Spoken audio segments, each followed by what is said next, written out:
So I had a question about photographs. Take photographs. Please feel free to take as many pictures as you like. Yeah, we're not precious about that here. Actually, the more information that gets out about the existence of this place, the better. So social media is the way to go. Pete. Okay, so welcome to H block. Anybody recognise what I've got behind me? Yeah? AR-88's program. Yes, somebody appreciates quality kit. And HROs, national HROs as well. This was the stock in trade of the wireless receiving stations, they're called white stations during wartime. American equipment, much better, sadly better quality than the UK equivalents. And this is all contemporary stuff. What we've got here is a mock-up of a small part of the white station. They were factories really, the bigger ones. So in 1940, we're getting a lot of this. Okay, now who's a radio enthusiast? No, come on, surely. You're going to tell me what it says. You've got to tell me what it says. That's Enigma, it's Endeavour. Okay. This is Morse code, obviously. And this could be Enigma traffic, although you wouldn't send hickory dickory dock over Enigma. Is that what it was? Unless you coded for something else. But. And in the 1940s, there's loads of Enigma traffic being transcribed. Of course, you can sit with a pair of cans on, and you can write it down. And you can feed that into your hacked Enigma and read the messages back. That's not the story we've got here. The late 1940s, the wireless receiving stations, they heard what they called a new kind of music. And this is a synthesized version of it. This is frequency shift keyed, FSK is data. In the background there. Okay, this is a live one, it's slightly a bit of a... Okay, this is data, it's about 60 bits a second, thereabouts, so a million times slower than a broadband connection. But in 1940, for data, you can quite fast. Typically, this sort of thing would be sent over a landline. It would be machine to machine. Teleprinter, like this maybe, talking to another teleprinter. And using these tones to signal the individual characters of your messages. You press a key, a series of tones is sent out along the cable, or in this case over the airwaves. And that ironically is a German weather transmission. From a handbag. Radio teletype is a generic name given to this, and it uses, thankfully for us, the Germans are using a standard code, the International Telegraphy Alphabet number 2. Bordeaux numeric code. When you want to get into that kind of level of details, 5-bit code. Yeah. So those of you who understand binary will know 5 bits is a bit limiting because you only code 32 things into 5 bits, and with 26 letters of the alphabet and 10 numbers, you're stuck. So you reserve the ITA2 alphabet reserves at least two of those as 5-bit patterns as control codes.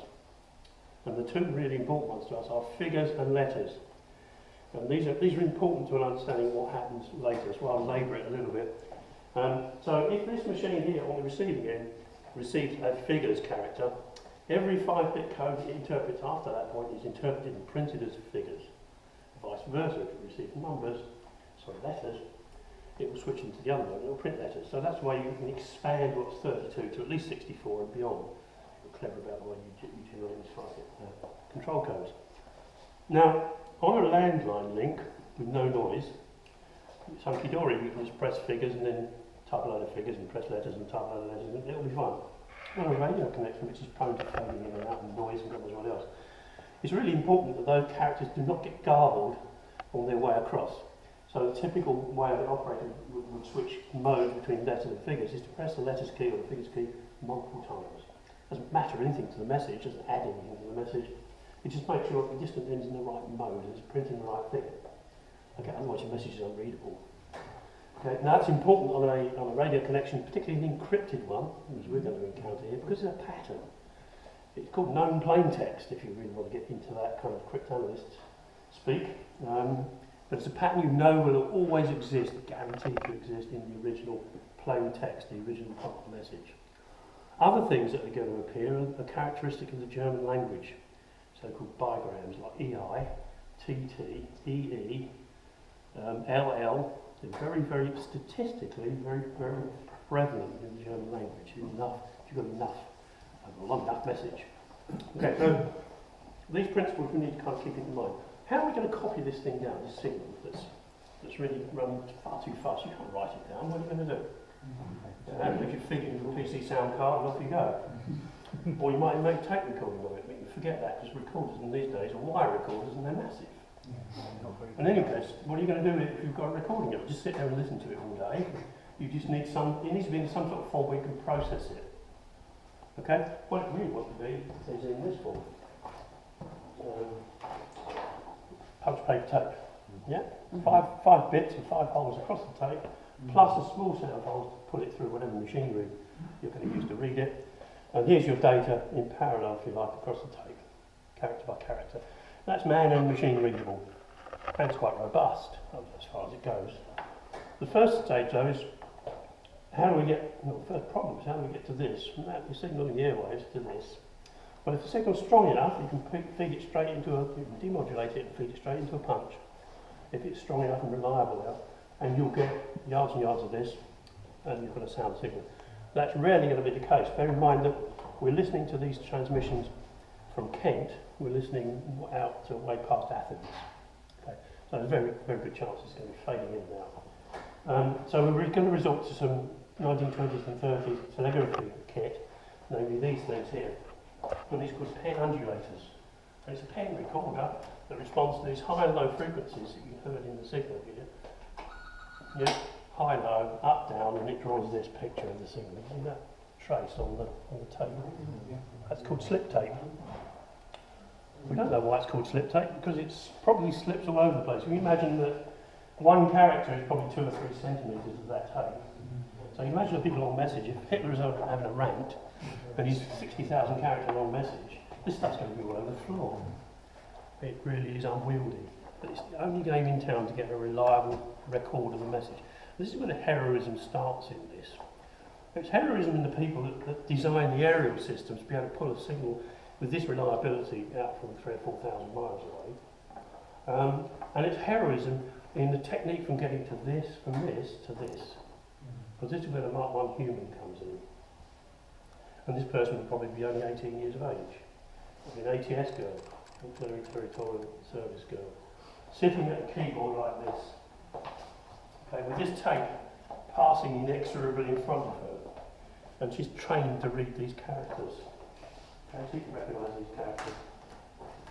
Like this, for example. That might be a Y, there's a Z, carriage return. So you type what you see. Okay? 8 hours a day, 7 days a week. 1 character per second. That's the target rate. That doesn't sound very fast, but you imagine that. This is passing. Recognised press, recognised press. Better than 6 errors in 1,000 characters. So this is heroism on a grand scale. Getting this right, because it's crucial this is transcribed correctly. Because otherwise processing it is a complete waste of time. It's full of errors. You're going to get no intelligence out of it at all. So this is really ground up stuff. So the radio stations themselves, initially, the area that was was dedicated to this kind of traffic was at Denmark Hill, to Metropolitan Police. Actually, what was their nursing home at one point. Latterly, I think it still is their technical support unit for the Met Police system there. But there was a radio station that was principally at those times concerned with monitoring not traffic from outside the UK, but traffic originating inside the UK going across to the Axis powers. So they were monitoring spy traffic. They got turned over to this because they were available, and they were monitoring this kind of teleprinter traffic until it got too much for them, which is too much was going on. And so the whole operation was lifted and shifted to Knockholt in Kent, Seven Oaks, a place called Ivy Farm. Another compulsory purchase, something like a 300-acre farm, was turned over to aerials. Rhombic aerials, for those that will know, highly directional, high gain in a particular dedicated direction. So there have been a load of these, and they would been brought out in patch panels and brought down like this, and then brought down onto combining units here. We can combine the input from 2 different areas and pick the best for any particular point in the transmission, and then finally demodulate and hopefully punch it directly. But if not, you'd always make a record on the slip tape. Okay, so that's our principal Y station for this kind of traffic. This is wartime, so we're going to give this a code name. we're going to give this traffic got the name of tunnel traffic. Tuner, modern day word, but it got known as tunneling. Some people think that derives from the German word for teleprinter traffic, which is called sawfish. So we adopted that, and many of the transmission links that were being plotted by the radio stations were given different fish names. So there was bream, there was sturgeon, there was codfish, there was anything shark, and also, but anything that swam in the ocean, basically. The overarching code word for this tunnel traffic was tunneling, and that kind of sticks. Okay, so here's our traffic, we can copy it, it's wartime, it's encrypted. What are we going to do with it? And once we've got a copy of the message down here at the radio station, we're going to send that to Bletchley Park. So essentially, we take 4,000 characters, we're going to generate a random stream of characters, add them one by one, and that produces our ciphertext, which we then transmit, which is what we're receiving here. So we've got to try and unravel it. Well, if you're a genuine German receiver, you've got to also be able to unravel it. So you've got to be able to generate the same key stream. So why has it got to be the same key stream? That's because Gilbert Vernon uses a technique called modulo 2 addition. Mean anything to anybody? Binary addition, exclusive OR, something knows about.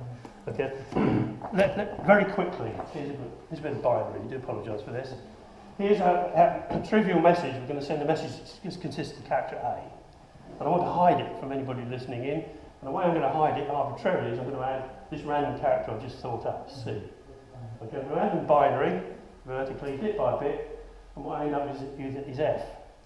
Now I add them binary, but it's binary without carry.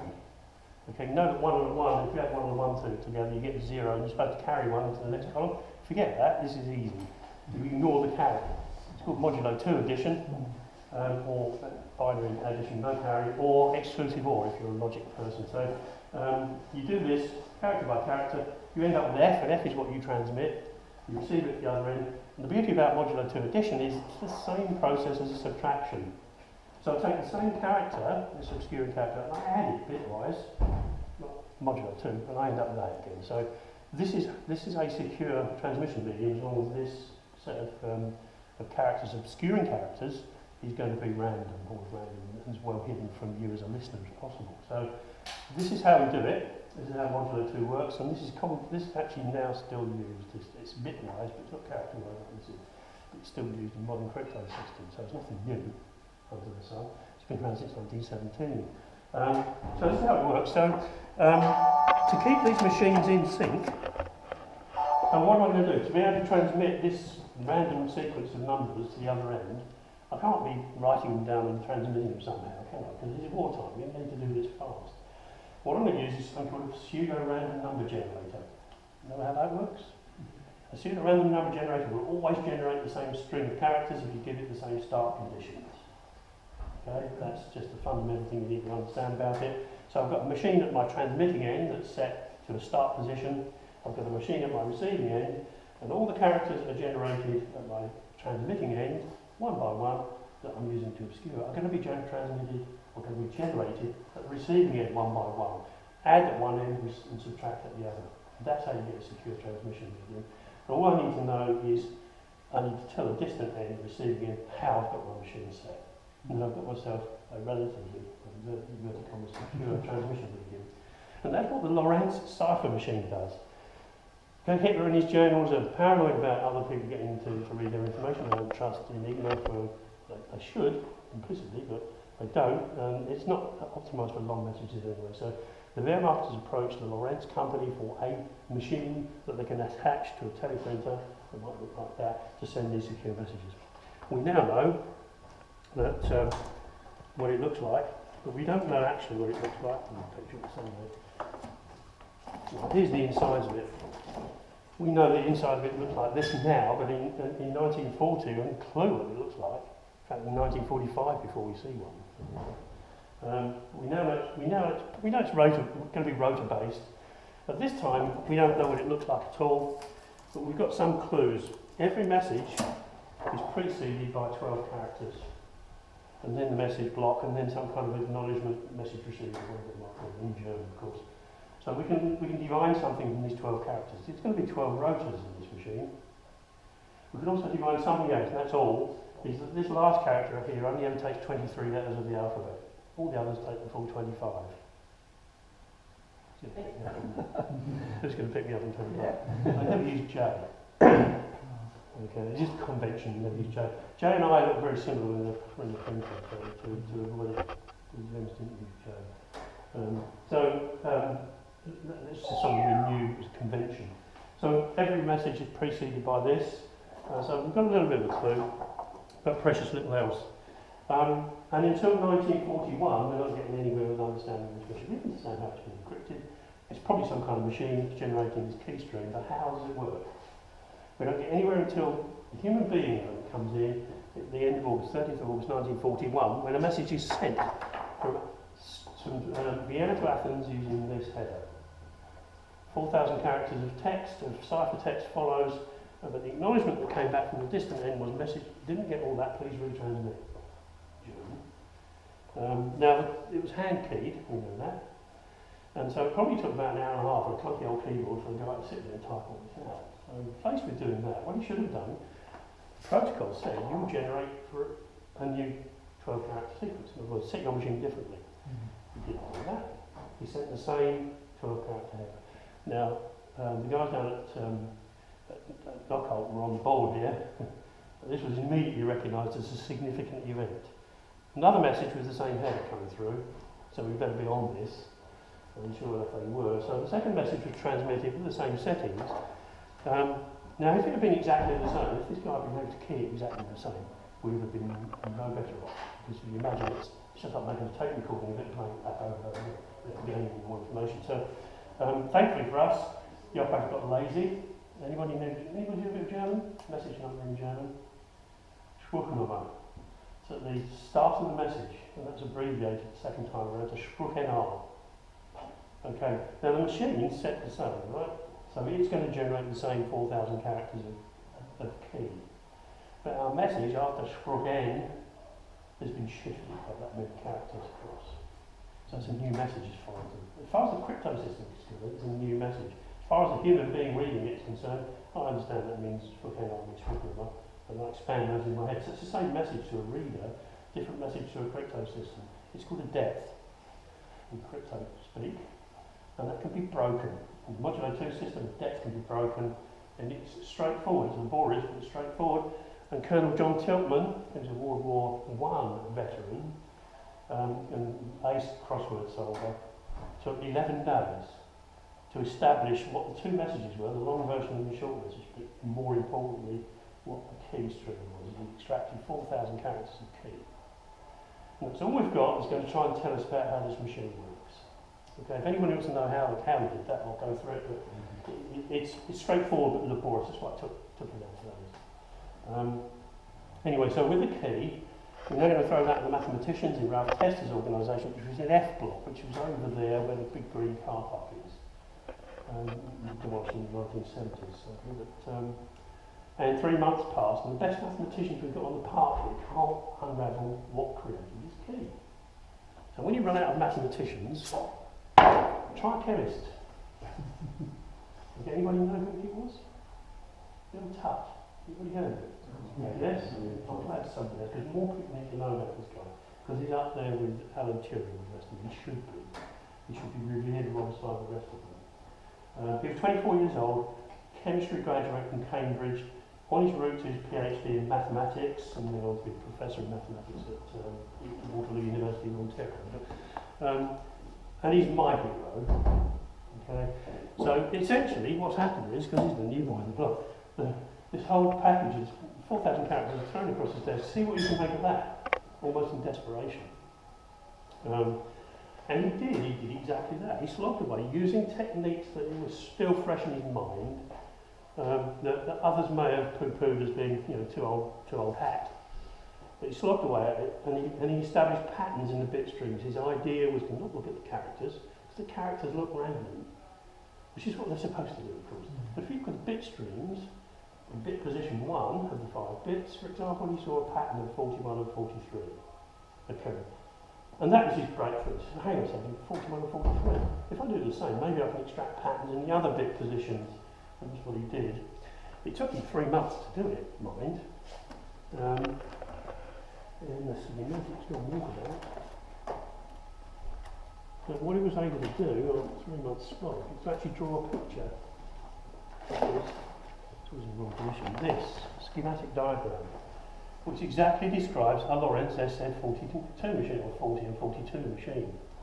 I think 40 was the original one, and 42 was a slightly modified version. And it tells us how complex this machine is. It's rotor based, okay, we knew that. It's got 12 rotors in it, yeah, okay, we had a good idea of that. One of these rotors has got 23 start positions on it, so that all falls into place. So we now know how the header was used to, or probably how the header was used to set these things up. Each of these rotors has a number of cams, or switch positions around it, that determines two things. One is the number of start positions on the cam, so the first one here is called the Pi 1 rotor. Has 41 start positions on it, 41 cams that can be on or off, switches if you like. And as those switches pass over a micro switch at the bottom, they're generating the bit pattern that rotor is contributing. And in this bit stream, there's also a rotor with 43 on it.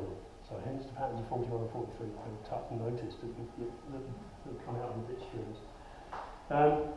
Also, all these rotors have got different numbers of start positions on them and cams. 41, 31, 29, 26, 23. You kind of think they might be prime numbers. It would be logical to make a machine like this have prime numbers.